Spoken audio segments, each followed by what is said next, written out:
Hi hello everybody, Sumukha ಈ ಸೊಲ್ಯೂಷನ್ಸ್ಗೆ ತಮ್ಮೆಲ್ಲರಿಗೂ ಹಾರ್ದಿಕ ಸ್ವಾಗತ. ಸೊ ಇದು 23ನೇ 24 ಮತ್ತು 25 ಮೇ 2022 ಇದಕ್ಕೆ ಸಂಬಂಧಿಸಿದ ಡೈಲಿ ನ್ಯೂಸ್ ಪೇಪರ್ ಅನಾಲಿಸಿಸ್ ಮತ್ತು MCQs.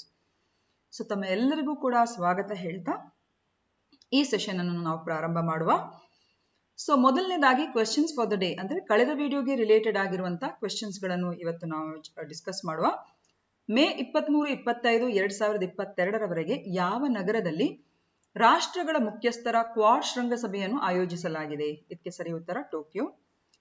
ರೂಪಾಯಿ 8 ಲಕ್ಷ ಮಿತಿಯನ್ನು ಪರಿಶೀಲಿಸಲು ಕೇಂದ್ರ ಸರ್ಕಾರ ರಚಿಸಿರುವ ಸಮಿತಿಯ ಮುಖ್ಯಸ್ಥರು ಯಾರಾಗಿದ್ರು? ಇದಕ್ಕೆ ಸರಿ ಉತ್ತರ ಅಜಯ್ ಭೂಷಣ್ ಪಾಂಡೆ. ಹಾಗೆ 2017ರಲ್ಲಿ ಯಾವ ದೇಶವು ಮಂಕಿ ಪಾಕ್ಸ್ ಕಾಯಿಲೆಯ ಅತಿ ದೊಡ್ಡ ಹರಡುವಿಕೆಯನ್ನು ಕಂಡಿತು? The answer is Nigeria. ಇದು ಈಗ ಇವತ್ತಿನ ಪ್ರಶ್ನೆಗಳು. ಕೋಸ್ಟಲ್ ರೆಗ್ಯುಲೇಷನ್ ಝೋನ್ ಅಂದ್ರೆ CRZ. It defines high tide lines and low tide lines based on which tides? ಕರಾವಳಿ ನಿಯಂತ್ರಣ ವಲಯವು ಯಾವ ಉಬ್ಬರವಿಳಿತದ ಆಧಾರದ ಮೇಲೆ ಹೆಚ್ಚಿನ ಉಬ್ಬರವಿಳಿತದ ರೇಖೆಗಳು ಮತ್ತು ಕಡಿಮೆ ಉಬ್ಬರವಿಳಿತದ ರೇಖೆಗಳನ್ನು ವ್ಯಾಖ್ಯಾನಿಸುತ್ತದೆ?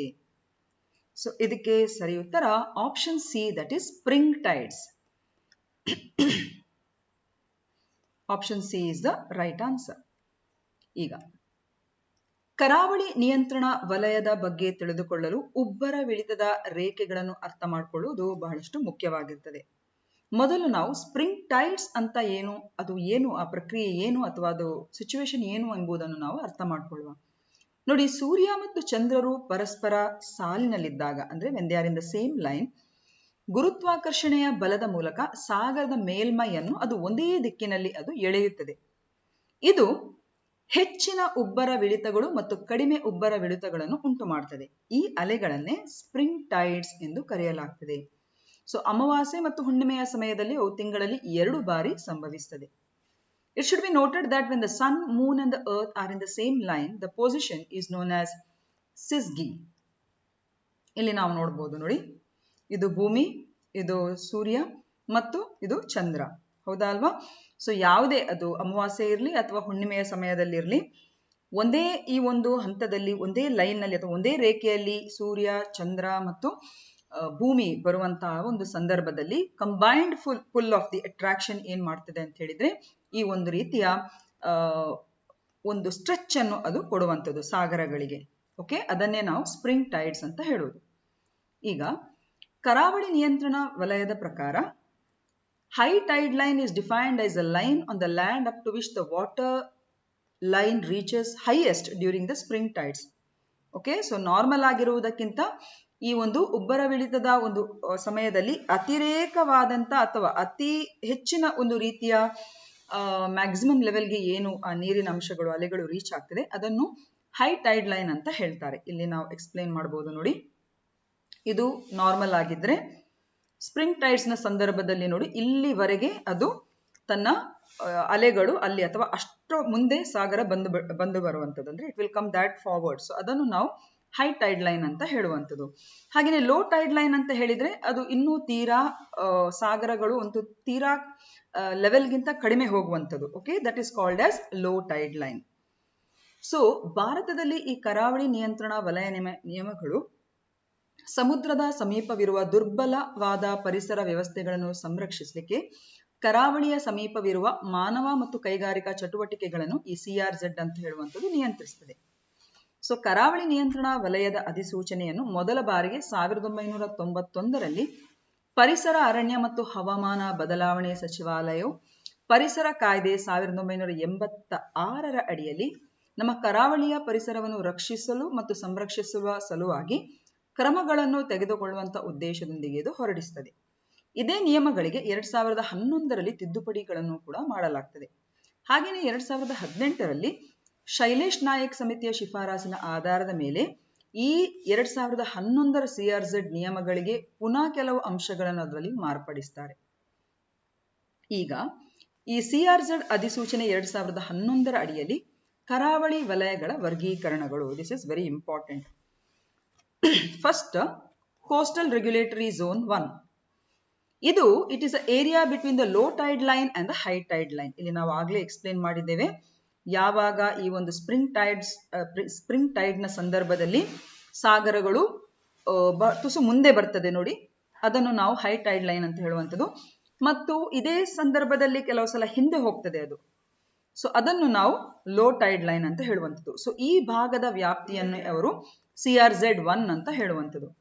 ಸೊ ಮ್ಯಾಂಗ್ರೋವ್ಗಳು ಇರ್ಬೋದು, ಮ್ಯಾಂಗ್ರೋವ್ಗಳು ಅಂತ ಹೇಳಿದ್ರೆ ಉಷ್ಣವಲಯದ ಪೊದೆಗಳು, ಹವಳದ ಬಂಡೆಗಳು, ಜೀವಗೋಳು ಮೀಸಲು ಪ್ರದೇಶ ಮುಂತಾದ ಈ ಪರಿಸರ ಸೂಕ್ಷ್ಮ ಪ್ರದೇಶಗಳನ್ನು ಈ ಭಾಗದಲ್ಲಿ ಒಳಗೊಂಡಿದೆ.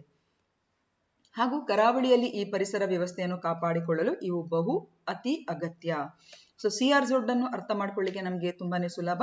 It is the area between the high tide line and the low tide line. Okay, ಹಾಗೂ ಈ ವಲಯದಲ್ಲಿ ಯಾವುದೇ ನಿರ್ಮಾಣ ಚಟುವಟಿಕೆಗಳನ್ನು ಕೂಡ ಅನುಮತಿಸಲಾಗುವುದಿಲ್ಲ. ಹಾಗೆಯೇ ಪರಮಾಣು ಶಕ್ತಿ ಇಲಾಖೆ, ನೈಸರ್ಗಿಕ ಅನಿಲದ ಅನ್ವೇಷಣೆ, ಉಪ್ಪಿನ ಹೊರತೆಗೆಯುವಿಕೆಗೆ ಸಂಬಂಧಿಸಿದ ಯೋಜನೆಗಳಿಗೆ ಮಾತ್ರ ಈ ಪ್ರದೇಶದಲ್ಲಿ ಅನುಮತಿಯನ್ನು ಕೊಡಲಾಗುವುದು. So it is basically CRZ1 is entirely a eco-sensitive area. ಇಲ್ಲಿ ನಾವು ನೋಡಬಹುದು ನೋಡಿ, ಇದು ಲೋ ಟೈಡ್ ಲೈನ್, ಓಕೆ, ಇದು ಹೈ ಟೈಡ್ ಲೈನ್. ಸೊ ಈ ಭಾಗದಲ್ಲಿರುವಂತಹ ಪ್ರದೇಶಗಳಲ್ಲಿ ಯಾವುದೇ ಇಂಥ ರೀತಿಯ ಚಟುವಟಿಕೆಗಳನ್ನು ನಡೆಸಲಾಗುವುದಿಲ್ಲ. ಈಗ ಕೋಸ್ಟಲ್ ರೆಗ್ಯುಲೇಟರಿ ಝೋನ್ 2 ಕರಾವಳಿಯವರೆಗೆ ಅಭಿವೃದ್ಧಿ ಹೊಂದಿದ ಮತ್ತು ಪುರಸಭೆಯ ಮಿತಿಯೊಳಗೆ ಬರುವ ಪ್ರದೇಶಗಳನ್ನು ಇದು ಒಳಗೊಂಡಿರ್ತದೆ. ಓಕೆ, ಸೊ ಕರಾವಳಿ ಅಂತ ಹೇಳಿದ್ರೆ ಇದು ಕೋಸ್ಟ್ ಲೈನ್, ಹೌದಾ ಅಲ್ವಾ? ಸೊ ಈ ಕೋಸ್ಟ್ ಲೈನ್ ಇಂದ ಪುರಸಭೆಯ ಮಿತಿಯೊಳಗೆ ಬರುವಂತಹ ಪ್ರದೇಶಗಳನ್ನು ಇದು ಒಳಗೊಂಡಿರುವಂಥದ್ದು. ಓಕೆ, ಇದನ್ನೇ ನಾವು CRZ2 ಅಂತ ಹೇಳುವಂಥದ್ದು. ಈ ಪ್ರದೇಶದಲ್ಲಿ ಹೆಚ್ಚಾಗಿ ಈಗಾಗಲೇ ಸ್ಥಾಪಿತವಾಗಿರುವಂತಹ ಹಳ್ಳಿಗಳು ಮತ್ತು ಪಟ್ಟಣಗಳು ಎಲ್ಲ ಅದರ ವ್ಯಾಪ್ತಿಯಲ್ಲಿ ಒಳಬರ್ತದೆ. ಹಾಗೂ ಅಧಿಸೂಚನೆಯಲ್ಲಿ ನಿರ್ದಿಷ್ಟಪಡಿಸಿದ ಮಾರ್ಗಸೂಚಿಗಳ ಪ್ರಕಾರ ಕೆಲವು ನಿರ್ಮಾಣಗಳಿಗೆ ಇಲ್ಲಿ ಅನುಮತಿಯನ್ನು ನೀಡಲಾಗಿದೆ. So this is coastal regulatory zone 2. So CRZ2 ಅನ್ನು ನಾವು ಶಾರ್ಟ್ ಆಗಿ ಹೇಳಬೇಕು ಅಂತ ಹೇಳಿದ್ರೆ, these are the areas which have been develop up to or close to the shore. So ಕರಾವಳಿ ತೀರದ ತುಂಬಾ ಸಾಮೀಪ್ಯಕ್ಕೆ ಇರುವಂತಹ ಅಭಿವೃದ್ಧಿ ಪಡಿಸಲಾದಂತಹ ಕೆಲವೆಲ್ಲ ವ್ಯಾಪ್ತಿ ಪ್ರದೇಶಗಳನ್ನು CRZ2 ಅಡಿಯಲ್ಲಿ ಸೇರಿಸಲಾಗಿದೆ. ಸೊ ಇಲ್ಲಿ ನಾವು ನೋಡಬಹುದು ನೋಡಿ, CRZ2 ನ ಈ ಭಾಗದಲ್ಲಿ ಹೇಗೆಲ್ಲ ಬಿಲ್ಡಿಂಗ್ಸ್ಗಳು ಮತ್ತು ನೀಟಾಗಿ ಸ್ವಲ್ಪ ಎಲ್ಲ ಅಭಿವೃದ್ಧಿ ಕಾರ್ಯಗಳನ್ನು ಮಾಡಿದ್ದಾರೆ. ಹಾಗೆ CRZ2 ಡೆವಲಪ್ಡ್ ಏರಿಯಾ ಇದು ಚೆನ್ನೈಯಲ್ಲಿ. ಓಕೆ, ಇದು ಕರಾವಳಿಯ ಎಂಡ್ ಅಂತ ಹೇಳ್ಬೋದು, ಅಥವಾ ಹೈ ಟೈಡ್ ಲೈನ್ ನ ಏರಿಯಾ ಇರಬಹುದು ಈ ಭಾಗದ ಈ ಕಡೆ CRZ2. ಸೊ ಇಲ್ಲಿ ಇದು ವಿಶಾಖಪಟ್ಟಣಂಗೆ ರಿಲೇಟೆಡ್ ಆಗಿರುವಂತ CRZ2 ಏರಿಯಾ. ಈಗ CRZ3 ಅಲ್ಲಿ CRZ1 ಮತ್ತು CRZ2 ಅಡಿಯಲ್ಲಿ ಬಾರದ ನಗರ ಮತ್ತು ಗ್ರಾಮೀಣ ಪ್ರದೇಶಗಳನ್ನು ಇದು ಒಳಗೊಂಡಿದೆ. ಸೊ ಇವು ಪುರಸಭೆಗೆ ಮೀಸಲಾದ ಪ್ರದೇಶಗಳಾಗಿದ್ದು ಇದು ಗಣನೀಯವಾಗಿ ಅಭಿವೃದ್ಧಿ ಕೆಲವು ಸಲ ಆಗಿರದಂತ ಪ್ರದೇಶಗಳನ್ನು ಇದು ಒಳಗೊಂಡಿದೆ. ಈ CRZ3 ಅನ್ನು CRZ3A ಮತ್ತು 3B ಅಂತ ಹೇಳಿ ವಿಂಗಡಿಸಿರ್ತಾರೆ. CRZ3A ಹೆಚ್ಚಾಗಿ ಜನಸಾಂದ್ರತೆ ಎಷ್ಟಿರಬೇಕು ಅಂತ ಹೇಳಿದ್ರೆ 161 ಅಂದ್ರೆ 2161 ಚದರ ಕಿಲೋಮೀಟರ್ಗಿಂತ ಹೆಚ್ಚಿನ ಜನಸಾಂದ್ರತೆ ಇರುವಂತಹ ಪ್ರದೇಶಗಳನ್ನು ಕೋಸ್ಟಲ್ ರೆಗ್ಯುಲೇಟರಿ ಝೋನ್ 3A ಅಲ್ಲಿ ಅವರು ಅದನ್ನು ಇರಿಸಿದ್ದಾರೆ. ಹಾಗೆಯೇ CRZB3 ಅಂತ ಹೇಳುವಂಥದ್ದು ಇದು 2161 ಜನಸಾಂದ್ರತೆಗಿಂತ ಕಡಿಮೆ ಇರುವಂತಹ ಒಂದು ಪ್ರದೇಶಗಳನ್ನು CRZ3B ಅಂತ ಹೇಳಿದನು. ಸೊ ಕೋಸ್ಟಲ್ ರೆಗ್ಯುಲೇಟರಿ ಝೋನ್ ಅಲ್ಲಿ ಜನಸಾಂದ್ರತೆಗೆ ಸಂಬಂಧಿಸಿದಾಗಿ ಒಂದು ವರ್ಗೀಕರಣ ಆಗಿರುವಂಥದ್ದು ಕೋಸ್ಟಲ್ ರೆಗ್ಯುಲೇಟರಿ ಝೋನ್ 3ರಲ್ಲಿ. ಇದನ್ನು ನೀವು ನೆನ್ಪಿಟ್ಕೊಬೇಕು.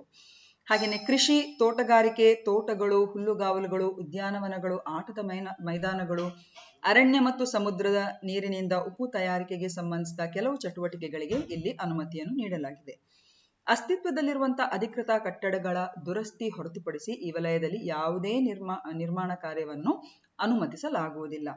ಹಾಗೆಯೇ ಸಾರ್ವಜನಿಕ ಸೌಲಭ್ಯಗಳ ಹೊಸ ನಿರ್ಮಾಣವನ್ನು ಮಾತ್ರ ಇಲ್ಲಿ ಅನುಮತಿಸಲಾಗಿದೆ. ಅಂದ್ರೆ ಯಾವ ಕಟ್ಟಡ ಕಾರ್ಯಗಳು ಸಾರ್ವಜನಿಕರ ಒಂದು ಬೆನಿಫಿಟ್ಗೆ ಅದು ಅನುವು ಮಾಡಿಕೊಡ್ತದೆ ಅಂಥದಕ್ಕೆ ಮಾತ್ರ ಇಲ್ಲಿ ಅವಕಾಶ ಮಾಡಿಕೊಡ್ತಾರೆ. ಸೊ ಇಲ್ಲಿ CRZ3A ಇದೆಯಲ್ಲ, ಅದು ಇಲ್ಲಿ ಕಾಣಬಹುದು ನೋಡಿ, ಇದು CRZ3B ಈ ಏರಿಯಾ. ಒಂದು ಇಲ್ಲಿ ನೆನ್ಪಿಟ್ಕೊಬೇಕು, 2161ಗಿಂತ ಹೆಚ್ಚಿನ ಸಾಂದ್ರತೆದು 3A ಅಲ್ಲಿದ್ರೆ 2161ಗಿಂತ ಕಡಿಮೆ ಸಾಂದ್ರತೆ ಇರುವಂತಹ ಪ್ರದೇಶಗಳು CRZ3B ಅಲ್ಲಿ ಇರುತ್ತೆ.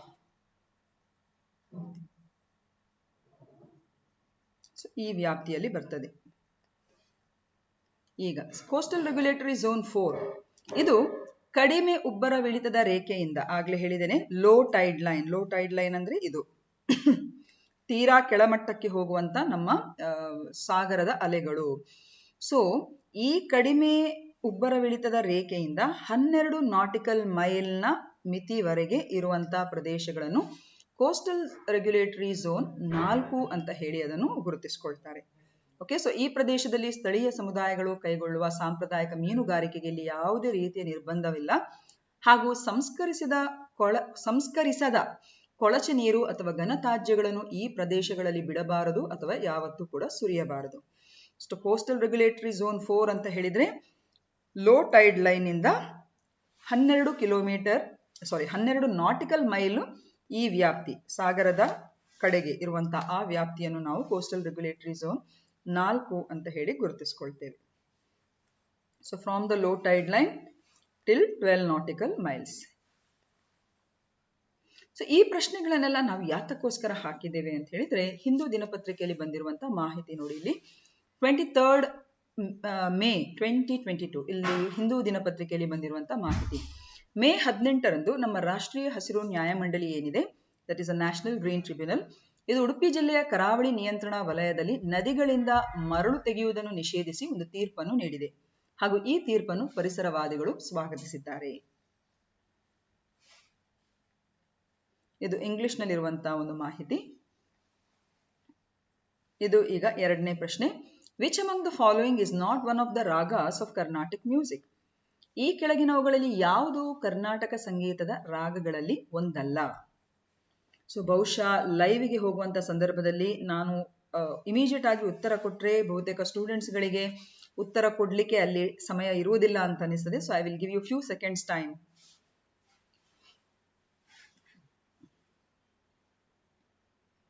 ಎಸ್, ಇದಕ್ಕೆ ಸರಿ ಉತ್ತರ option B, that is Dhrupad. So ಇದು ಕರ್ನಾಟಕ ಸಂಗೀತಕ್ಕೆ ಸಂಬಂಧಿಸಿದ ರಾಗಗಳಲ್ಲಿ ಧ್ರುಪದ್ ಎನ್ನುವುದು ಅದಕ್ಕೆ ಸೇರುವುದಿಲ್ಲ. ಸೊ ಹಿಂದೂಸ್ತಾನಿ ಸಂಗೀತದಲ್ಲಿ ಎರಡು ರೀತಿದು, ಅಂದ್ರೆ ಹಿಂದೂಸ್ತಾನಿ ಸಂಗೀತ ಮತ್ತು ಕರ್ನಾಟಕ ಸಂಗೀತ. ಸೊ ಈ ಹಿಂದೂಸ್ತಾನಿ ಸಂಗೀತದ ಶೈಲಿಯು ಹೆಚ್ಚಾಗಿ ಉತ್ತರ ಭಾರತದಲ್ಲಿ ಜನಪ್ರಿಯವಾಗಿದೆ. ಹಿಂದೂಸ್ತಾನಿ ಸಂಗೀತವು ದೆಹಲಿ ಸುಲ್ತಾನರ ಕಾಲದಲ್ಲಿ ಹುಟ್ಟಿಕೊಂಡಿತು ಎಂದು ಪರಿಗಣಿಸಲಾಗಿದೆ. ಅಮೀರ್ ಖುಸ್ರೋ ಹಿಂದೂಸ್ತಾನಿ ಸಂಗೀತದ ಕೆಲವು ಅಂಶಗಳನ್ನು ವ್ಯವಸ್ಥಿತಗೊಳಿಸಿದ್ದಾರೆ ಎಂದು ಕೂಡ ತಿಳಿದು ಬಂದಿದೆ. ನಂತರ ಇದನ್ನು ತಾನ್ಸೇನ್ ಅವರು ಜನಪ್ರಿಯಗೊಳಿಸಿದರು. ಹಾಗೆಯೇ ಕರ್ನಾಟಕ ಸಂಗೀತ ಅಂತ ಹೇಳುವಾಗ, ಇದು ಕರ್ನಾಟಕ ಸಂಗೀತದ ಶೈಲಿಯು ದಕ್ಷಿಣ ಭಾರತದ ರಾಜ್ಯಗಳಾದಂತಹ ತೆಲಂಗಾಣ, ಕರ್ನಾಟಕ, ಆಂಧ್ರಪ್ರದೇಶ ಮತ್ತು ತಮಿಳುನಾಡುಗಳಲ್ಲಿ ಜನಪ್ರಿಯವಾಗಿರುವಂಥದ್ದು. ಕರ್ನಾಟಕ ಸಂಗೀತದ ಸ್ಥಾಪಕರಲ್ಲಿ ಪುರಂದರದಾಸರು, ನಂತರ ಶ್ಯಾಮಶಾಸ್ತ್ರಿ, ಮುತ್ತುಸ್ವಾಮಿ ದೀಕ್ಷಿತರು ಮತ್ತು ತ್ಯಾಗರಾಜರು ಈ ಸಂಗೀತ ಶೈಲಿಯನ್ನು ಬೆಳೆಸಿದರು. ಹಾಗಾಗಿ ಇವರನ್ನು ಕರ್ನಾಟಕ ಸಂಗೀತದ ತ್ರಿರತ್ನಗಳು ಎಂದು ಕರೆಯಲಾಗುತ್ತದೆ. ಈಗ ಹಿಂದೂಸ್ತಾನಿ ಮ್ಯೂಸಿಕ್ಗೂ ಕರ್ನಾಟಕ ಮ್ಯೂಸಿಕ್ಗೂ ಇರುವಂತಹ ಒಂದು ಬೇಸಿಕ್ ವ್ಯತ್ಯಾಸ ಏನು? ಹಿಂದೂಸ್ತಾನಿ ಸಂಗೀತವು ಕರ್ನಾಟಕ ಸಂಗೀತಕ್ಕಿಂತ ಬಹಳ ಹಿಂದೆಯೇ ಹುಟ್ಟಿಕೊಂಡಿದೆ, ಹಾಗೂ ಇದು ಅಫ್ಘಾನ್, ಪರ್ಷಿಯನ್ ಮತ್ತು ಅರಬ್ ಪ್ರಭಾವವನ್ನು ಹೊಂದಿದೆ. ಆದರೆ ಕರ್ನಾಟಕವು ಪ್ರಾಚೀನ ಹಿಂದೂ ಸಂಪ್ರದಾಯಗಳಿಂದ ವಿಕಸನಗೊಂಡು ಸಂಗೀತದ ಒಂದು ಶುದ್ಧ ರೂಪವಾಗಿದ್ದು, ಇದನ್ನು 15ರಿಂದ 16ನೇ ಶತಮಾನದಲ್ಲಿ ಭಕ್ತಿ ಚಳುವಳಿಯ ಸಮಯದಲ್ಲಿ ಇದು ಅಭಿವೃದ್ಧಿಯಾಯಿತು. ಹಾಗೆಯೇ ಹಿಂದೂಸ್ತಾನಿ ಮ್ಯೂಸಿಕ್ಗೆ ಬಳಸುವಂತಹ ವಾದ್ಯಗಳಲ್ಲಿ ತಬಲಾ, ಸಂತೂರ್, ಸಿತಾರ್, ಸಾರಂಗಿ, ಕ್ಲಾರಿನೆಟ್, ಪಿಟೀಲು ಮತ್ತು ಕೊಳಲು ಮುಖ್ಯ ವಾದ್ಯಗಳು. ಹಾಗೆ ಕರ್ನಾಟಕ ಮ್ಯೂಸಿಕ್ ಅಲ್ಲಿ ಬಳಸುವಂತಹ ಮುಖ್ಯ ವಾದ್ಯಗಳಲ್ಲಿ ಜಲತರಂಗ್, ವೀಣೆ, ಮ್ಯಾಂಡೋಲಿನ್ ಮತ್ತು ಮೃದಂಗ. ಹಾಗೆಯೇ ಹಿಂದೂಸ್ತಾನಿ ಸಂಗೀತ ಮನರಂಜನೆ ಉದ್ದೇಶಕ್ಕಾಗಿ ವಿಕಸನಗೊಂಡಿತು ಇನಿಷಿಯಲ್ ಆಗಿ. ಆದರೆ ಕರ್ನಾಟಕ ಸಂಗೀತ ಶೈಲಿಯು ದೇವರಿಗೆ ಅಂದ್ರೆ ಆಧ್ಯಾತ್ಮಿಕ ಭಕ್ತಿಯ ಉದ್ದೇಶದಿಂದ ಇದು ವಿಕಸನಗೊಂಡಿತು. ಹಿಂದೂಸ್ತಾನಿ ಸಂಗೀತದ 6 ಪ್ರಮುಖ ಗಾಯನ ರೂಪಗಳು ಅಂದರೆ ಧ್ರುಪದ್, ಖಯಾಲ್, ತರಾನಾ, ಟುಮ್ರಿ, ದಾದ್ರಾ ಮತ್ತು ಗಜಲ್. ಹಾಗೆಯೇ ಕರ್ನಾಟಕ ಸಂಗೀತವು ಸುಮಾರು 72 ರಾಗಗಳನ್ನು ಅಳವಡಿಸಿಕೊಂಡಿದೆ. ಅವುಗಳಲ್ಲಿ ಆಲಾಪನ, ನಿರಾವಲ್, ಕಲ್ಪನಾಸ್ವರಂ ಮತ್ತು ರಾಗಂ ತಾನಾ ಪಲ್ಲವಿ ಪ್ರಮುಖವಾಗಿವೆ. So this are the basic differences between the Hindustani music and the Carnatic music. ಈಗ ಈ ಪ್ರಶ್ನೆಯನ್ನು ಹಾಕಿರುವಂತಹ ಉದ್ದೇಶ ಇಷ್ಟೇ. ಸಂಗೀತ್ ಕಲಾನಿಧಿ ಪ್ರಶಸ್ತಿಯನ್ನು ಮದ್ರಾಸ್ ಮ್ಯೂಸಿಕ್ ಅಕಾಡೆಮಿಯಿಂದ ಪ್ರತಿ ವರ್ಷ ಕರ್ನಾಟಕ ಸಂಗೀತಗಾರರಿಗೆ ನೀಡಲಾಗ್ತಾ ಇದೆ. ಕೋವಿಡ್ ಸಾಂಕ್ರಾಮಿಕ ರೋಗದಿಂದ 2020ರಿಂದ ಇದನ್ನು ನೀಡಲಾಗಿಲ್ಲ. ಈಗ ಈ ವರ್ಷಕ್ಕೆ ಪ್ರಶಸ್ತಿ ಪ್ರದಾನ ಸಮಾರಂಭವನ್ನು ನಡೆಸಲಾಗಿದ್ದು, 2020, 21, 22ರ ವರ್ಷಕ್ಕೆ ಈ ಪ್ರಶಸ್ತಿಗಳನ್ನು ನೀಡಲಾಗಿದೆ. ಸೊ ಯಾರ್ಯಾರಿಗೆ ನೀಡಲಾಗಿದೆ ಅಂತ ಹೇಳಿದ್ರೆ ವಯಲಿನ್ ವಾದಕರಾದಂಥ ಲಾಲ್ಗುಡಿ GJR ಕೃಷ್ಣನ್ ಮತ್ತು ಲಾಲ್ಗುಡಿ ವಿಜಯಲಕ್ಷ್ಮಿ ಅವರಿಗೆ 2022ರ ಈ ಪ್ರಶಸ್ತಿ, ಕರ್ನಾಟಿಕ್ ಮ್ಯೂಸಿಕ್ ಪ್ರಶಸ್ತಿಯನ್ನು ಮದ್ರಾಸ್ ಮ್ಯೂಸಿಕ್ ಅಕಾಡೆಮಿಯಿಂದ ಇವರಿಗೆ ನೀಡಲಾಗಿದೆ. ಹಾಗೆ ಮೃದಂಗಂ ವಾದಕರಾದಂತಹ ತಿರುವಾರೂರ್ ಭಕ್ತವತ್ಸಲಂ ಅವರಿಗೆ 2021ನ ಪ್ರಶಸ್ತಿಯನ್ನು ನೀಡಲಾಗಿದೆ.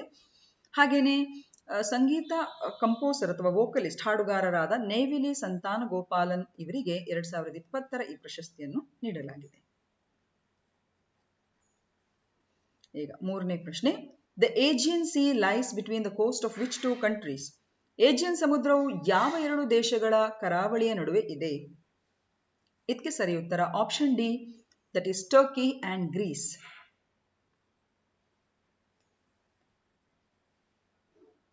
ಓಕೆ, ಸೊ ಏಜಿಯನ್ ಸಮುದ್ರ ಅಂದ್ರೆ ಇದೇ ಸಮುದ್ರ ನೋಡಿ, ಇದೇ ಏಜಿಯನ್ ಸಮುದ್ರ. ಸೊ ಇದು ಟರ್ಕಿ ಮತ್ತು ಇದು ಗ್ರೀಸ್. ಈ ವೈಟ್ ಅಲ್ಲಿ ಇದೆಯಲ್ಲ, ಇಲ್ಲಿ ಏಥೆನ್ಸ್ ಇದೆ, ಸೊ ಇದು ಗ್ರೀಸ್. ಓಕೆ, ಸೊ ಈ ಏಜಿಯನ್ ಸಮುದ್ರ ಈ ಎರಡು ದೇಶಗಳ ಮಧ್ಯೆ ಇರುವಂತಹ ಒಂದು ಸಮುದ್ರ. ಸರಿಸುಮಾರು 2000 ಬೇರೆ ಬೇರೆ ಈ ರೀತಿಯ ದ್ವೀಪಗಳನ್ನು ಒಳಗೊಂಡಿದೆ ಈ ಒಂದು ಗ್ರೀಕ್ ದೇಶ. ಓಕೆ, ಹಾಗೇನೆ ಇಲ್ಲಿ ನಾವು ನೋಡಬಹುದು, ಇದು ಟರ್ಕಿ, ಇದು ಗ್ರೀಸ್, ನಡುವೆ ಇರುವಂತದ್ದು ಏಜಿಯನ್ ಸಮುದ್ರ, ಹೌದಾ ಅಲ್ವಾ? ಹಾಗೇನೆ ಇಲ್ಲಿ ಕಪ್ಪು ಸಮುದ್ರ ಇದೆ, ಇಲ್ಲಿ ಮಾರ್ಮರಾ ಅಂತ ಹೇಳುವಂತ ಒಂದು ಸಮುದ್ರ ಇದೆ. ಓಕೆ, ಸೊ ಈ ಕಪ್ಪು ಸಮುದ್ರ ಮತ್ತು ಇಲ್ಲಿ ಇರುವಂತಹ ಮಾರ್ಮರಾ ಸಮುದ್ರಕ್ಕೆ ಈ ಒಂದು ಬಾಸ್ಫರಸ್ ಜಲಸಂಧಿಯು ಇಲ್ಲಿ ಪ್ರವೇಶಕ್ಕೆ ಅವಕಾಶ ಕೊಡ್ತದೆ. ಹಾಗೇನೆ ಮಾರ್ಮರಾ ಸಮುದ್ರದಿಂದ ಏಜಿಯನ್ ಸಮುದ್ರಕ್ಕೆ ಡಾರ್ಡೆನೆಲ್ಸ್ ಅಂತ ಹೇಳುವಂತ ಈ ಒಂದು ಜಲಸಂಧಿ ಅವಕಾಶ ಮಾಡಿಕೊಡ್ತದೆ. ಸೊ ಇದು ನಿಮ್ಗೆ ನೆನಪಿಟ್ಕೊಳ್ಬೇಕು. ನಮ್ಮ ಪ್ರಶ್ನೆ ಏಜಿಯನ್ ಸಿ ಯಾವ ಎರಡು ದೇಶಗಳ ಮಧ್ಯೆ ಬರುವಂತದ್ದು? ಸೊ ಒಂದು ಟರ್ಕಿ, ಇನ್ನೊಂದು ಗ್ರೀಸ್. ಸೊ ಈ ಪ್ರಶ್ನೆಯನ್ನು ಹಾಕಿರುವಂತಹ ಉದ್ದೇಶ ಇಷ್ಟೇ. ಗ್ರೀಸ್ ಸರ್ಕಾರವು 23ನೇ ಮೇ 2022ರಂದು ಟರ್ಕಿಯಿಂದ ಸುಮಾರು 600 ವಲಸಿಗರನ್ನು ತಡೆಗಟ್ಟಿದೆ ಎಂದು ಹೇಳಿದೆ. ವಲಸಿಗರನ್ನು ಏಜಿಯನ್ ಸಮುದ್ರವನ್ನು ದಾಟದಂತೆ ತಡೆಯಲಾಗಿದೆ ಎಂದು ಪ್ರಕಟಣೆಯಲ್ಲಿ ತಿಳಿಸಿದೆ. ಸೊ 600 ಮೈಗ್ರೆಂಟ್ಸ್ ಏನು ಟರ್ಕಿಯಿಂದ ಆ ದೇಶಕ್ಕೆ ಬರ್ತಾ ಇದ್ದಾರೆ, ಅವರನ್ನು ಏಜಿಯನ್ ಸಮುದ್ರದಲ್ಲೇ ಅವರನ್ನು ಸ್ಟಾಪ್ ಅಥವಾ ಅವರನ್ನು ತಡೆಗಟ್ಟಿದ್ದಾರೆ ಅಂತ ಹೇಳುವಂತ ಈ ಮಾಹಿತಿಗೆ ಅನುಗುಣವಾಗಿ ಈ ಪ್ರಶ್ನೆಯನ್ನು ನಾವು ಹಾಕೊಂಡಿದ್ದೇವೆ. Aegean sea lies between Greece and Turkey. 4ನೇ ಪ್ರಶ್ನೆ, who is said to have constructed the Jagannath temple at Puri? ಪುರಿಯಲ್ಲಿ ಜಗನ್ನಾಥ್ ದೇವಾಲಯವನ್ನು ನಿರ್ಮಿಸಿದವರು ಯಾರು ಎಂದು ಹೇಳಲಾಗ್ತದೆ? ಇದಕ್ಕೆ ಸರಿ ಉತ್ತರ option C, that is Anantavarma. ಇದೆ ನೋಡಿ ದೇವಸ್ಥಾನ. ಓಕೆ, ಪುರಿ ಜಗನ್ನಾಥ್ ದೇವಾಲಯವನ್ನು 12ನೇ ಶತಮಾನದಲ್ಲಿ ಪೂರ್ವ ಗಂಗಾ ರಾಜವಂಶದ ರಾಜ ಅನಂತವರ್ಮನ್ ಚೋಡ್ ಗಂಗಾ ದೇವನಿಂದ ಇದನ್ನು ನಿರ್ಮಿಸಲಾಗಿದೆ ಎಂದು ನಂಬಲಾಗಿದೆ. ಜಗನ್ನಾಥ್ ಪುರಿ ದೇವಸ್ಥಾನವನ್ನು ಯಾಮನಿಕ ತೀರ್ಥ ಎಂದು ಕೂಡ ಕರೆಯಲಾಗ್ತದೆ. ಅಲ್ಲಿ ಹಿಂದೂ ನಂಬಿಕೆಗಳ ಪ್ರಕಾರ ಜಗನ್ನಾಥನ ಉಪಸ್ಥಿತಿಯಿಂದಾಗಿ ಪುರಿಯಲ್ಲಿ ಯಮ ತನ್ನ ಪ್ರಭಾವವನ್ನು ಬೀರುವುದಿಲ್ಲ ಅಂತ ಹೇಳುವಂತ ಒಂದು ನಂಬಿಕೆ ಇದೆ. ಹಾಗೂ ಈ ದೇವಾಲಯವನ್ನು ವೈಟ್ ಪಗೋಡಾ ಎಂದು ಕೂಡ ಕರೆಯಲಾಗ್ತದೆ. ನೆನ್ಪಿಡಿ, ಕೊನಾರ್ಕ್ ನಲ್ಲಿರುವಂತಹ ಸೂರ್ಯ ದೇವಾಲಯವನ್ನು ಕಪ್ಪು ಪಗೋಡಾ ಎಂದು ಕರೆಯಲಾಗ್ತದೆ. ಸೊ ಈ ಪ್ರಶ್ನೆ ಹಾಕಿರುವಂತ ಉದ್ದೇಶ ಇಷ್ಟೇ. 800 ಕೋಟಿ ರೂಪಾಯಿ ವೆಚ್ಚದಲ್ಲಿ ಶ್ರೀ ಮಂದಿರ್ ಪರಾಕ್ರಮ್ ಪ್ರಾಜೆಕ್ಟ್ಗೆ ಅನುಗುಣವಾಗಿ ಒಡಿಶಾ ಸರ್ಕಾರವು ಈ ಒಂದು 12ನೇ ಶತಮಾನದ ಶ್ರೀ ಜಗನ್ನಾಥ್ ದೇವಸ್ಥಾನ ಪುರಿಯ ಸುತ್ತಮುತ್ತ ಕೆಲವೆಲ್ಲ ಅಭಿವೃದ್ಧಾತ್ಮಕ ಕೆಲಸಗಳನ್ನು ಕೈಗೊಳ್ಳಲಿಕ್ಕಿದ್ದಾರೆ. 5th question, under whose leadership did the Congress appoint a committee to report on Vidurashwatha tragedy? Vidurashwatha ದುರಂತದ ಬಗ್ಗೆ ವರದಿ ನೀಡಲು ಕಾಂಗ್ರೆಸ್ ಯಾರ ನೇತೃತ್ವದಲ್ಲಿ ಸಮಿತಿಯನ್ನು ನೇಮಿಸಿತು? ಇದಕ್ಕೆ ಸರಿ ಉತ್ತರ option D, that is Sardar Vallabhbhai Patil. Okay, so ವಿದುರಾಶ್ವತವನ್ನು ನಮ್ಮ ಕರ್ನಾಟಕ ರಾಜ್ಯಕ್ಕೆ ಸಂಬಂಧಿಸಿದ ಒಂದು ಜಲಿಯನ್ ವಾಲಾ ಬಾಗ್ ಟ್ರಾಜಿಡಿ ಅಂತ ಹೇಳಿ ಕೂಡ ಪರಿಗಣಿಸ್ತಾರೆ, ಹೌದಾ ಅಲ್ವಾ? ಸೊ ಗೊತ್ತಿಲ್ಲದವರು ಸರಿಯಾಗಿ ಅರ್ಥ ಮಾಡ್ಕೊಳ್ಳಿ. ಸೊ ಈ ಸಮಿತಿಗೆ ಅಧ್ಯಕ್ಷರಾಗಿ ಅಥವಾ ಈ ಸಮಿತಿ ಈ ದುರಂತದ ಬಗ್ಗೆ ಸಮಿತಿಯ ಏನು ರಚನೆ ಮಾಡಿದ್ದಾರೆ ಅದರ ಅಧ್ಯಕ್ಷತೆಯನ್ನು ಸರ್ದಾರ್ ವಲ್ಲಭಭಾಯ್ ಪಟೇಲ್ ಅವರು ತಗೊಂಡಿದ್ರು. ಸೊ ವಿದುರಾಶ್ವತ ದುರಂತ ಇದೆಯಲ್ಲ, ಇದು 1938ರಲ್ಲಿ ನಡೆದಿರುವಂಥದ್ದು. ಅಂದ್ರೆ ಇಂದಿನ ಚಿಕ್ಕಬಳ್ಳಾಪುರ ಜಿಲ್ಲೆಯ ಗೌರಿಬಿದನೂರು ತಾಲೂಕಿನ ಈ ವಿದುರಾಶ್ವತ್ಯ ಅಂತ ಹೇಳುವಂತ ಒಂದು ಯಾತ್ರಾ ಸ್ಥಳ, ಇಲ್ಲಿನ ದೇವಾಲಯದಲ್ಲಿ ಪ್ರತಿ ವರ್ಷ ಜಾತ್ರೆ ನಡೀತದೆ. 1938ರ ಏಪ್ರಿಲ್ ತಿಂಗಳಲ್ಲಿ ಜಾತ್ರೆ ನಡೀತಾ ಇತ್ತು ಹಾಗೂ ಈ ಸಂದರ್ಭ ಹೆಚ್ಚಿನ ಜನ ಸೇರಿದ್ರು. ಈ ಸಂದರ್ಭವನ್ನು ಬಳಸಿಕೊಂಡ ಮೈಸೂರು ಕಾಂಗ್ರೆಸ್ ಧ್ವಜ ಸತ್ಯಾಗ್ರಹವನ್ನು ಏರ್ಪಡಿಸಿತು. ಸರ್ಕಾರ ಈ ಸಮಾರಂಭವನ್ನು ನಿಷೇಧಿಸಿತು. ಆದರೂ 10,000 ಜನರು ಅಲ್ಲಿ ಸೇರಿದ್ರು. ಕೋಲಾರ ಜಿಲ್ಲಾ ಕಾಂಗ್ರೆಸ್ನ ಮುಖಂಡ ಟಿ ರಾಮಾಚಾರ್ ಅವರು ಸಭೆಯ ನೇತೃತ್ವವನ್ನು ವಹಿಸಿದರು.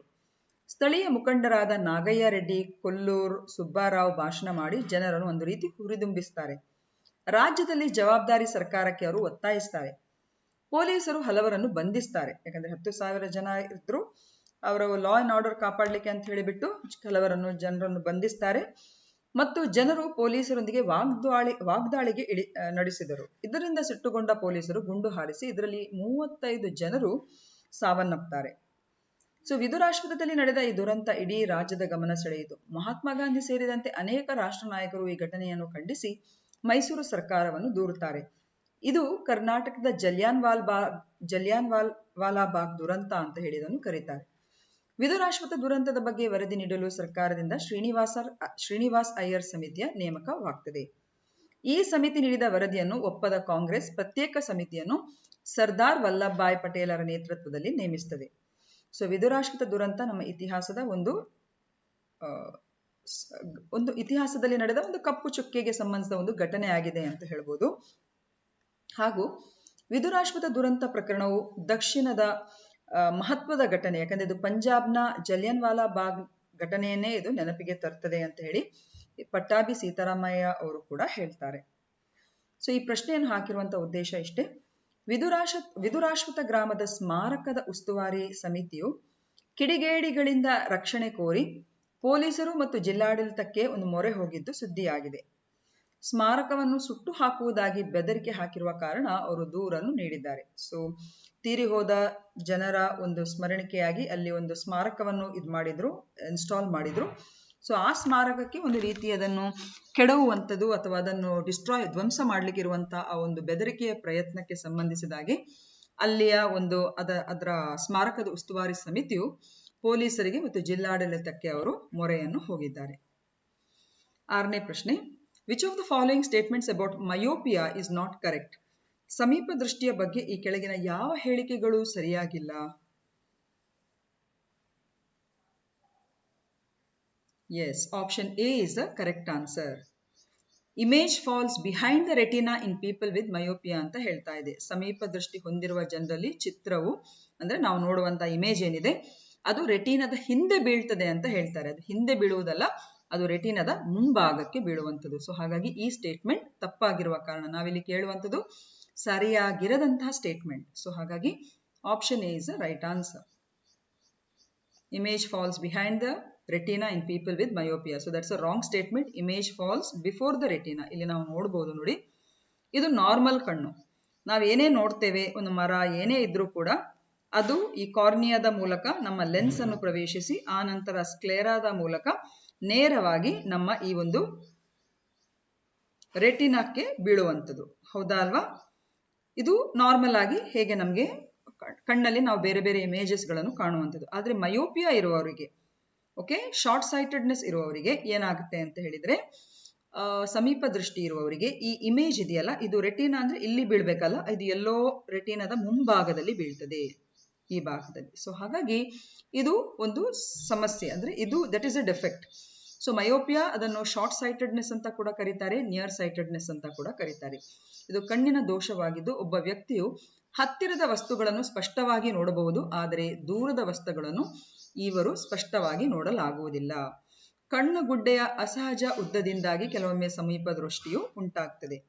ಸಮೀಪ ದೃಷ್ಟಿ ಇರುವವರು ನೆಗೆಟಿವ್ ಚಿಹ್ನೆಯನ್ನು ಇರುವಂತಹ ಮಸೂರ ಅಥವಾ ಲೆನ್ಸ್ ಅನ್ನು ಬಳಸಬೇಕಾಗುತ್ತೆ. ಲೈಕ್ -2.5, -1.5 ಹಾಗೆ. Concave lens is used for setting right myopia. ನಿಮ್ನ ಮಸೂರ ಇದೆಯಲ್ಲ, ಅದನ್ನು ಈ ಒಂದು ಸಮೀಪ ದೃಷ್ಟಿಯ ಈ ಒಂದು ಡಿಫೆಕ್ಟ್ ಅನ್ನು ಸರಿಪಡಿಸಲಿಕ್ಕೆ ಅದನ್ನು ಉಪಯೋಗಿಸ್ತಾರೆ. This is about myopia. ಮಯೋಪಿಯಾವನ್ನು ಹೇಗೆ ಕರೆಕ್ಟ್ ಮಾಡ್ತಾರೆ ನೋಡಿ, ಈ ರೀತಿಯ ಕಾನ್ಕೇವ್ ಲೆನ್ಸ್ ಅನ್ನು ಬಳಸಿ, ಇದಕ್ಕೆ ಕಾನ್ಕೇವ್ ಲೆನ್ಸ್ ಅಂತ ಹೇಳೋದು.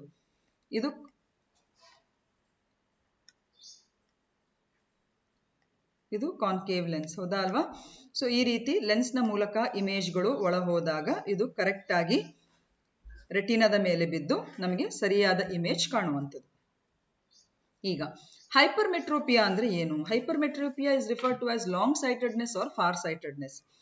ಇಲ್ಲಿ ಏನಾಗುತ್ತೆ ಅಂತ ಹೇಳಿದ್ರೆ ನೋಡಿ, ನಾರ್ಮಲ್ ಇಮೇಜ್ ಏನಿದ್ರು ಅದು ಕಣ್ಣಿನ ರೆಟಿನಾ ಇದಕ್ಕೆ ಬೀಳಬೇಕು, ಫೋಕಲ್ ಪಾಯಿಂಟ್ಗೆ, ರೆಟಿನಾದಲ್ಲಿರುವಂತಹ ಈ ಫೋಕಲ್ ಪಾಯಿಂಟ್ಗೆ ಬಿದ್ದು ಆ ನಂತರ ಆಪ್ಟಿಕ್ ನರ್ವ್ನ ಮೂಲಕ ನಮ್ಮ ಮೆದುಳಿನಲ್ಲಿ ಅದು ಪ್ರಾಸೆಸ್ ಆಗುವಂಥದ್ದು. ಆದ್ರೆ ಹೈಪರ್ಮೆಟ್ರೋಪಿಯಾದಲ್ಲಿ ಏನಾಗುತ್ತೆ ಅಂತ ಹೇಳಿದ್ರೆ ಇಲ್ಲಿ ಇಮೇಜ್ ಇದೆಯಲ್ಲ ಅದು ಈ ರೆಟಿನಾದ ಹಿಂದ್ಗಡೆ ಎಲ್ಲೋ ಬೀಳ್ತದೆ. It is focus behind the retina. So ಆ ಸಂದರ್ಭದಲ್ಲಿ ಏನಾಗ್ತದೆ, ಇದು ಕಣ್ಣಿನ ದೋಷವಾಗಿದ್ದು ಒಬ್ಬ ವ್ಯಕ್ತಿಗೆ ದೂರದ ವಸ್ತುಗಳನ್ನು ಸ್ಪಷ್ಟವಾಗಿ ನೋಡಬಹುದು, ಆದರೆ ಹತ್ತಿರದ ವಸ್ತುಗಳನ್ನು ಸ್ಪಷ್ಟವಾಗಿ ನೋಡಲಾಗುವುದಿಲ್ಲ. ಓಕೆ, ಸೊ ಹಾಗಾಗಿ ಹೈಪರ್ಮೆಟ್ರೋಪಿಯಾ ಹೊಂದಿರುವ ಜನರು ಪಾಸಿಟಿವ್ ಚಿಹ್ನೆ ಲೆನ್ಸ್ ಅನ್ನು ಬಳಸಬೇಕಾಗುತ್ತೆ, ಲೈಕ್ +1.5, +2.5 ಅಂಡ್ ಸೋ ಆನ್. ಇವರು ಕಾನ್ವೆಕ್ಸ್ ಲೆನ್ಸ್ ಅನ್ನು, ಪೀನ ಮಸೂರವನ್ನು ಬಳಸ್ತಾರೆ ಹೆಚ್ಚಾಗಿ ತಮ್ಮ ಕನ್ನಡಕದಲ್ಲಿ, ತಮ್ಮ ಸ್ಪೆಕ್ಟಿಕಲ್ಸ್ ಗಳಲ್ಲಿ ಫಾರ್ ಸೆಟ್ಟಿಂಗ್ ರೈಟ್ ಹೈಪರ್ಮೆಟ್ರೋಪಿಯಾ. ಈಗ ಈ ಪ್ರಶ್ನೆಯನ್ನು ಹಾಕಿರುವಂತಹ ಉದ್ದೇಶ ಇಷ್ಟೇ.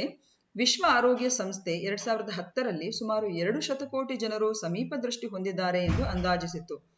ಹಾಗೆಯೇ 2030ರ ವೇಳೆಗೆ ಸಮೀಪ ದೃಷ್ಟಿ ಹೊಂದಿರುವವರ ಸಂಖ್ಯೆ 3.3 ಶತಕೋಟಿ ಜನರನ್ನು ತಲುಪ್ತದೆ ಎಂದು ವಿಶ್ವ ಆರೋಗ್ಯ ಸಂಸ್ಥೆಯು ಅಂದಾಜಿಸಿದೆ.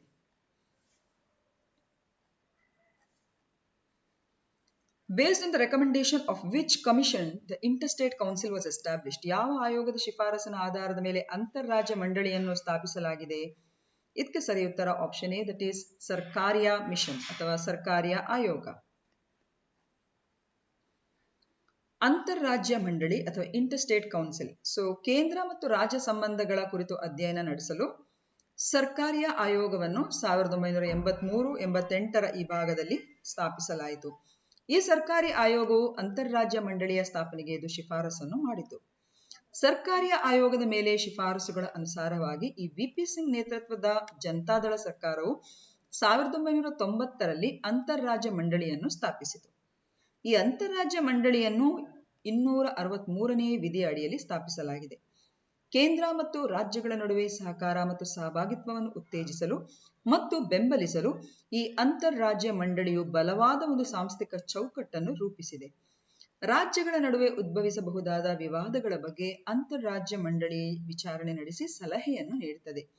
ಹಾಗೆಯೇ ಕೇಂದ್ರ ಮತ್ತು ರಾಜ್ಯಗಳ ನಡುವಿನ ಬಿಕ್ಕಟ್ಟನ್ನು ಪರಿಹರಿಸಿ ಉತ್ತಮ ಸಮನ್ವಯ ಸಾಧಿಸುವಲ್ಲಿ ಇದು ಪ್ರಮುಖ ಪಾತ್ರವನ್ನು ವಹಿಸುತ್ತದೆ.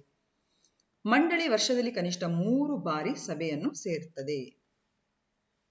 ಸೊ ಇದರ ರಚನೆ ಹೇಗಿರ್ತದೆ ಅಂತ ಹೇಳಿದ್ರೆ, ಇದರ ಅಧ್ಯಕ್ಷರು ಪ್ರೈಮ್ ಮಿನಿಸ್ಟರ್ ಆಗಿರ್ತಾರೆ, ಹಾಗೆ ಸದಸ್ಯರನ್ನು ಒಳಗೊಂಡಿರ್ತದೆ. ಸೊ ಸದಸ್ಯರು ಯಾರ್ಯಾರಾಗಿರ್ತಾರೆ?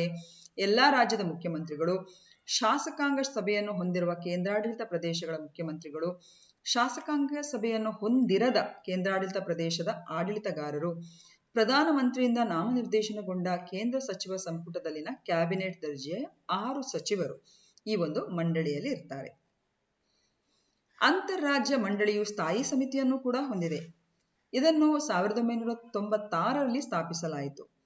ಸ್ಥಾಯಿ ಸಮಿತಿಯು ನಿರಂತರ ಸಮಾಲೋಚನೆಯ ಪ್ರಕ್ರಿಯೆಯಲ್ಲಿರುತ್ತದೆ ಮತ್ತು ಪ್ರಕ್ರಿಯೆಯ ನಂತರ ಅದು ಕೌನ್ಸಿಲ್ನ ಪರಿಗಣನೆಗೆ ವಿಷಯಗಳನ್ನು ರವಾನಿಸುತ್ತದೆ.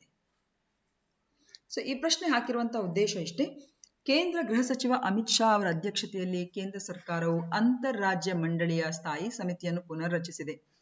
ಸೊ ರಾಜನಾಥ್ ಸಿಂಗ್, ಅಮಿತ್ ಶಾ, ನಿರ್ಮಲಾ ಸೀತಾರಾಮನ್, ನರೇಂದ್ರ ಸಿಂಗ್ ತೋಮಾರ್, ವೀರೇಂದ್ರ ಕುಮಾರ್, ಹರ್ದೀಪ್ ಸಿಂಗ್ ಪುರಿ, ನಿತಿನ್ ಗಡ್ಕರಿ, ಎಸ್ ಜೈಶಂಕರ್, ಅರ್ಜುನ್ ಮುಂಡಾ, ಪಿಯೂಷ್ ಗೋಯಲ್, ಧರ್ಮೇಂದ್ರ ಪ್ರಧಾನ್, ಪ್ರಹ್ಲಾದ್ ಜೋಶಿ, ಅಶ್ವಿನಿ ವೈಷ್ಣವ್, ಗಜೇಂದ್ರ ಸಿಂಗ್ ಶೆಖಾವತ್, ಕಿರಣ್ ರಿಜ್ಜು ಮತ್ತು ಭೂಪೇಂದರ್ ಯಾದವ್ ಅವರನ್ನು ಸ್ಥಾಯಿ ಸಮಿತಿ ಸದಸ್ಯರನ್ನಾಗಿ ಮಾಡಲಾಗಿದೆ.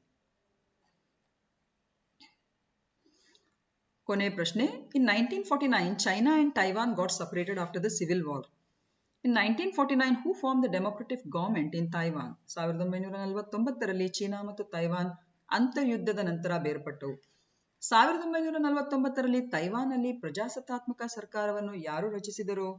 ಇದಕ್ಕೆ ಸರಿ ಉತ್ತರ option B, that is Chiang ಕಾಯ್ ಶೇಕ್. ಇದನ್ನು ಹಿಂದಿನ ಕೆಲವು ವಿಡಿಯೋಗಳಲ್ಲಿ ನಾವು ತುಂಬಾನೇ ಚರ್ಚೆ ಮಾಡಿದ್ದೇವೆ. ಚೈನಾ ಮತ್ತು ಟೈವಾನ್ಗಿರುವಂತಹ ಒಂದು ಭಿನ್ನಾಭಿಪ್ರಾಯ ಮತ್ತು ಅದರ ಒಂದು ವೈರತ್ವಕ್ಕೆ ಸಂಬಂಧಿಸಿದ ಇತಿಹಾಸವನ್ನು ವಿ ಹ್ಯಾವ್ ಆಲ್ರೆಡಿ ಡೆಲ್ಟ್.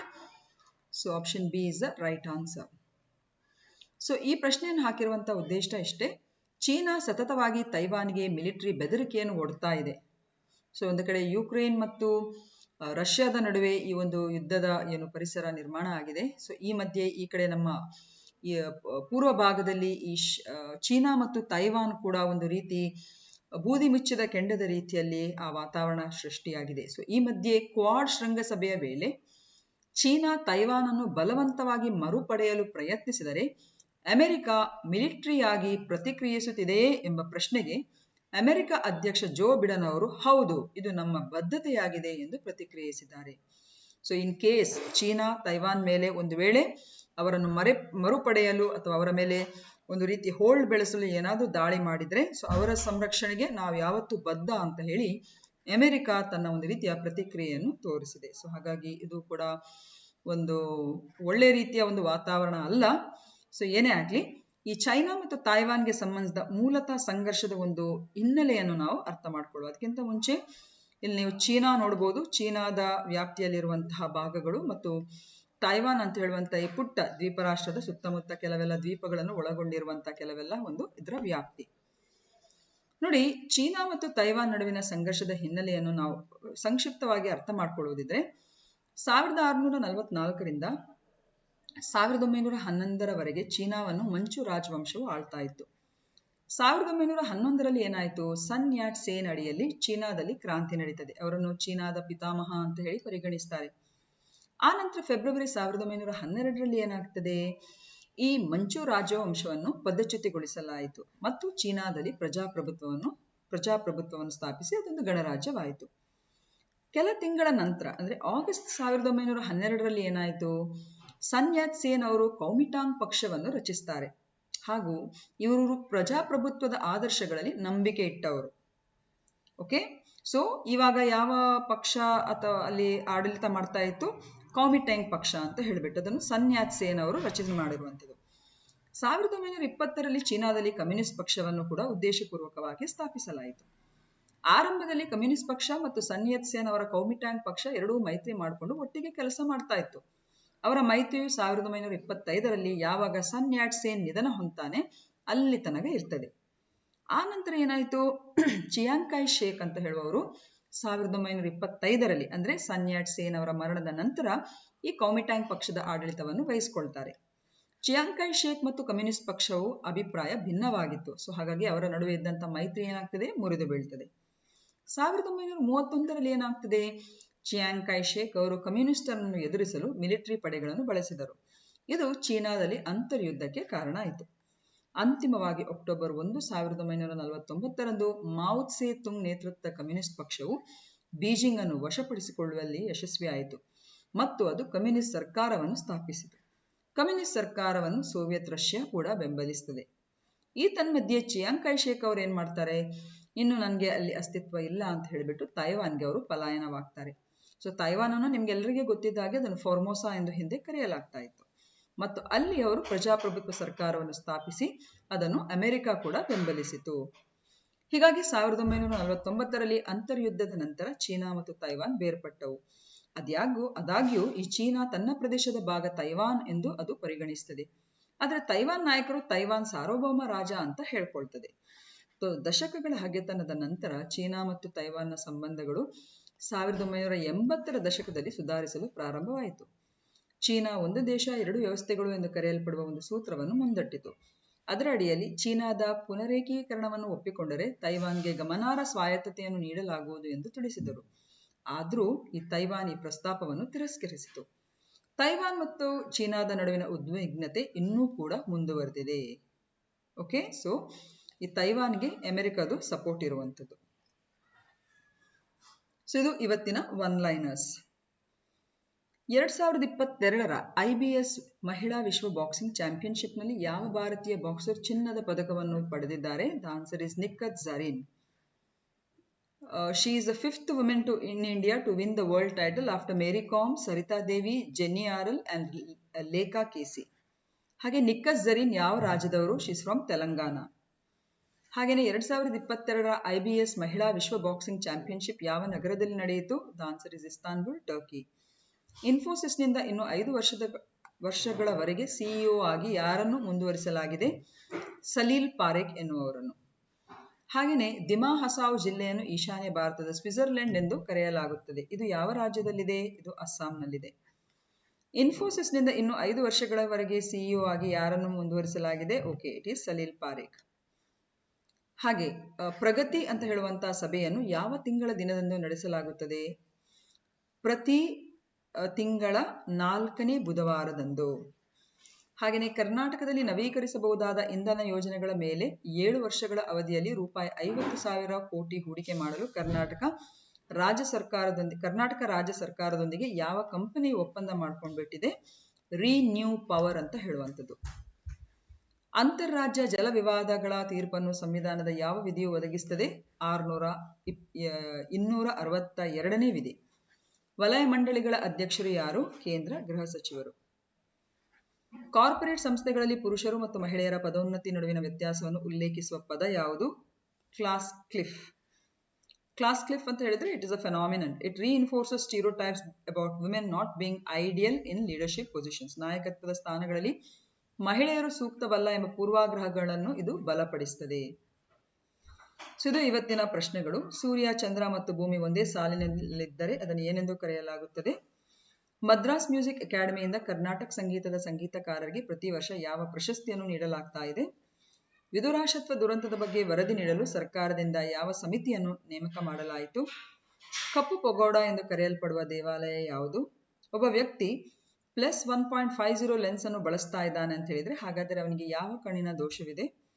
ಅಂತಾರಾಜ್ಯ ಮಂಡಳಿಯನ್ನು ಯಾವ ವಿಧಿಯ ಅಡಿಯಲ್ಲಿ ಸ್ಥಾಪಿಸಲಾಗಿದೆ? ಇದಿಷ್ಟು ಇವತ್ತಿನ ಪ್ರಶ್ನೆಗಳು. ಪ್ರಶ್ನೆಗಳಿಗೆ ಅತಿ ಶೀಘ್ರವಾಗಿ ಸರಿ ಉತ್ತರಗಳನ್ನು ನೀಡಿ ಅಂತ ಹೇಳ್ತಾ ಇವತ್ತಿನ ಸೆಷನ್ ಅನ್ನು ನಾನಿಲ್ಲೇ ಎಂಡ್ ಮಾಡ್ತೇನೆ. Thank you for watching. Take care and stay safe. ಹಾಗೆಯೇ ಈ ವಿಡಿಯೋಗಳು ಯಾರಿಗಾದರೂ ಬೇಕಾದಲ್ಲಿ ಅಥವಾ ಈ ಡೀಟೇಲ್ಸ್ಗಳು ಯಾರಿಗಾದರೂ ಬೇಕಾದಲ್ಲಿ ಡಿಸ್ಕ್ರಿಪ್ಷನ್ ಅಲ್ಲಿರುವಂತಹ ಬ್ಲಾಗ್ ಸ್ಪಾಟ್ ಅಥವಾ ಟೆಲಿಗ್ರಾಮ್ ಲಿಂಕ್ನ ಮೂಲಕ ಖಂಡಿತ ನೀವೇ ಮಾಹಿತಿಯನ್ನು ಪಡ್ಕೊಬಹುದು. ಅಲ್ಲಿ ತನಕ take care and have a nice day.